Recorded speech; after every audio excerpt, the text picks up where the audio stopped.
أعوذ بالله من الشيطان اللعين الرجيم بسم الله الرحمن الرحيم अस्सलामु अलैकुम वरहमतुल्लाहि वबरकातुह। सातमी वस्तुના અંદરમાં મૌલા અમીર અલ મોમિનીન અલૈહિસ્સલામ કહે છે વનઝ્મ અમરિકુમ, તમારી હરેક વસ્તુને સરખી રીતના ખડકેલું હોય, સરખી રીતના ઓર્ડરના અંદરમાં રાખેલું હોય. અગર જો આપણા હરેક વસ્તુને આપણે સરખી રીતના ખડકશું તો આપણી આંખ એને જોઈને ખુશ થશે, આપણે કામ કરવાના અંદરમાં ઓર ધગશ થશે. હરેક વસ્તુ, ઘર હોય, બીરો હોય, કબાટ હોય, બચ્ચાઓનો ભણતરના જે બધી કિતાબો હોય વગેરે વગેરે, આ તંજીમ જે છે સરખી રીતના ખડકવું બહુ જ મહાન છે. કુરાન શરીફના અંદરમાં ઘણી આયતો મળશે, જેમ કે વસાફાત સફા, ખુદાવંદ કરીમ સફના કસમ ખાય છે જ્યારે તે સફો બિછાય છે.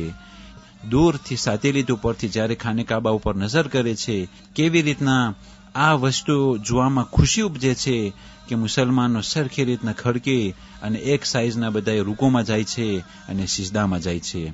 ખુદા સફના કસમ ખાય છે જ્યારે તે સફો બિછાય છે ત્યારે, યાની કે હરેક વસ્તુ ખડકેલી હોવી જોઈએ.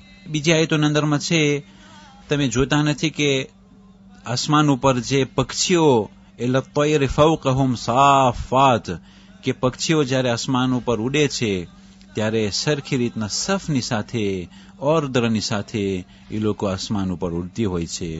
અઝીઝાને મોહતરમ, હરેક વસ્તુ ઓર્ડરના અંદરમાં હોવું જોઈએ, તનઝીમના અંદરમાં હોવું જોઈએ, મુનઝ્ઝમ હોવું જોઈએ.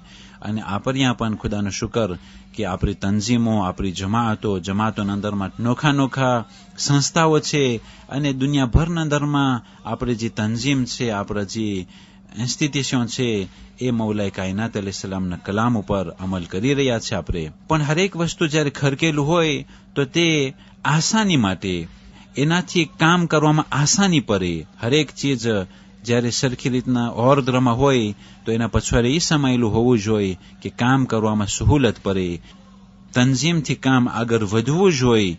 એવું ના હોય કે તંજીમથી કામ અટકતું હોય, તંજીમથી કામ આગળ વધતું ન હોય. એવું ના થાય કે તંજીમના અંદરમાં બ્યુરોક્રાસી વધી જાય અને તે કામ અટકતું હોય.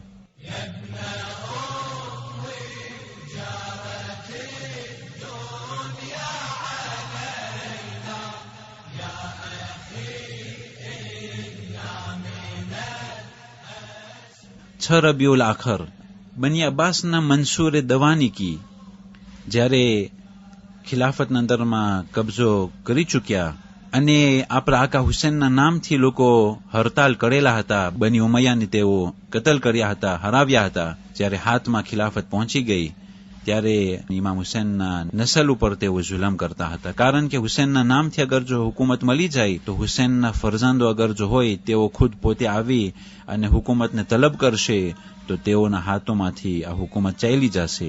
એટલા માટે મંસૂરે દવાની કી આજની તારીખોમાં બગદાદનું શહેર બનાવવાનું ચાલુ કર્યું અને સૈયદોને પકડી ઝબે કરી સૈયદોના ખૂનથી એ ઈંટો બનાની છે. તે સૈયદોના ખૂનવાળા ઈંટોથી દીવારને બનાવવામાં આવેલા હતા અને તે સૈયદોને એ દીવારના અંદરમાં ચણી દેવામાં આવેલા હતા.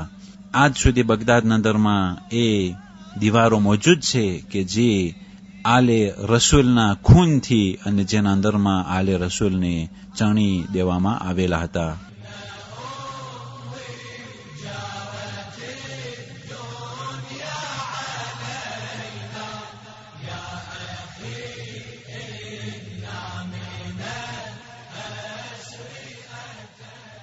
વસ્સલામુ અલૈકુમ વરહમતુલ્લાહિ વબરકાતુહ.